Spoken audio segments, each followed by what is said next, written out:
Welcome to Project Pikachu. Today we're going to be changing out the shifter knob with the Pokeball one that I ordered online. Bought it off of eBay. I also seen they have it on Amazon. So we're going to change it out. For this model, all you got to do is twist it off.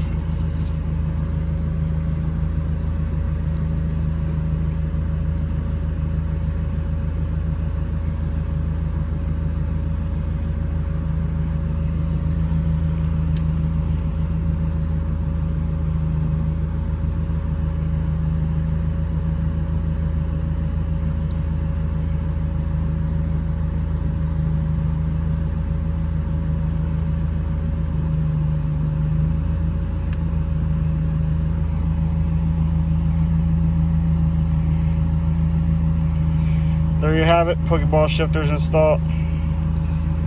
Thank you for watching the video. Like, subscribe, and give us a thumbs up, and leave any comments if you guys want. Alright, thank you.